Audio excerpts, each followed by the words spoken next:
My creator and your creator, the creator of the heavens and the earth, the one who created everything and keeps everything under his control. The message comes from his final revelation, his final communication to human beings in the Quran. In this book, in the 57th chapter, in the 20th verse, and it's just one verse. I'm just sharing one verse with you guys. And this verse is so significant because this verse encapsulates our lives. It speaks about our lives. God says something very powerful. You know what he says? He says, bear in mind that the life of this world is just a game. It's a deception. It's an attraction. It's empty competition. It's competing to see who has more wealth. It's competing to see who has more children. It's competing to see who has more possessions. And this is the reality. People, this is the reality. We wake up every morning. We wake up and we go back to the rat race. We go back to the 9 to 5. We go back to our works to do what? To make more money. To make more money. To buy more things. And God is telling us this. And then, and listen to this, and then he gives us a powerful analogy. This is one of the most beautiful analogies. Really pay attention. Listen to what he says. He says the parable of this life is like the plants which sprout, which grow when rain falls on them, and the plants that flourish. Imagine, just before summer, you buy some seeds, you plant the seeds in the ground, and as the rain falls and summer comes, the sun shines, these seeds sprout, the plants come out of the ground, and the plants flourish, and they open up, and you see the petals in all of their varying colors, and they're beautiful. God says they're pleasing to the sower, the one that sows these seeds. And then what happens? But slowly, as time passes, the plant withers. God says it shrinks, it shrivels, it dries, it becomes yellow, and the wind comes and dissipates the plant, and it disappears as if it never existed. Brothers and sisters and friends, this is the reality of life.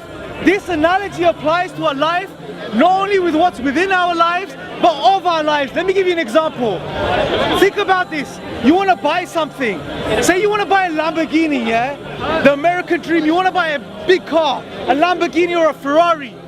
You work hard to buy this car. You finally end up with the money you need to buy this car. You buy the car. The first day or 2 days, it's pleasing, it's amazing.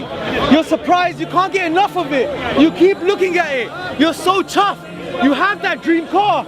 But a couple of weeks later, a couple of days later maybe, a couple of months later, it's just a car. It's just a piece of metal. And then you want another car, maybe the Bugatti. You want another car. Maybe a car made of gold next. We keep wanting things, and this is the reality. That desire you had for that car shrivels. It dissipates. It disappears. And that applies to our life too. Think about our lives. We're born, we grow, we become strong. We start working, we become 20, 25, 30. We're in the prime of our lives. We reach the prime of our lives. And we think we're invincible. We think we're invincible. We think. And ignore the distractions. This is important. This is your creator. We've become complacent. And then slowly our lives get to the age of 40, 50, 60. And they dissipate. They dissipate. We become wrinkled. We become old. We get diseases. We get diabetes, blood pressure. We suffer from Alzheimer's. We end up in old age homes. We end up in hospitals. This is our reality. We're all gonna die. And there's gonna be a means to our death.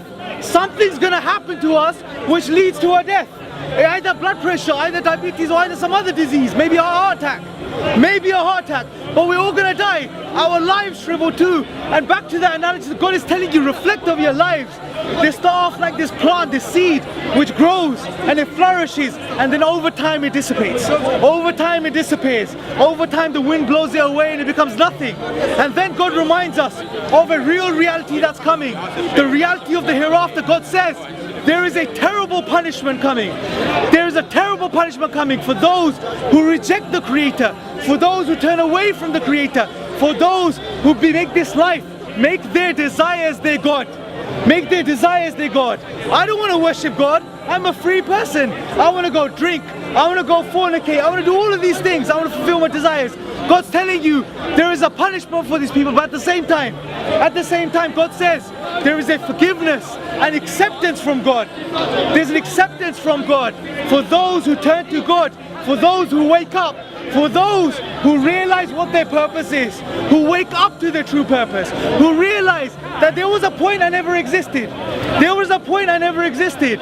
20, 30, 40 years ago, maybe 50 years ago, none of us existed. There was a point.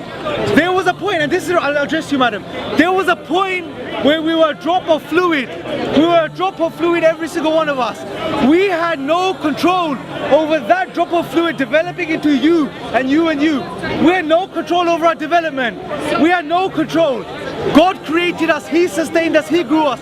So God is telling us, those who turn back to Him and worship Him and realize reality, realize that this life is a distraction, realize this life is temporary, realize that we're going to go back to Him. For them, there's eternal paradise, there's peace, there's tranquility. And God finishes this verse. And this is just one verse. This is just one verse. God finishes by reminding us again. He says, remember, the world of this life is just an illusory pleasure. It's a distraction. There's nothing real about it. And your lives are a testament to this. Your lives are a testament. Think about it. Think about your own lives, every single one of you. Throughout life, we want things, we want material things. As children, we cry for toys. As children, we cry for toys and sweets. When we get older, we want to get married and have friends. And when we get older, we want houses, we want cars. We want to feel settled, we want to feel established. We want that high-paying job. But when we get these things, it's empty. A few weeks or months later, we want something else. And then we want something else. And this is the reality of all of our lives. This is the reality of all of our lives. We're never satisfied. Why? Because God tells us in this book, and I end on this, He tells us why He created us. He created us to worship Him. He created us to turn back to Him.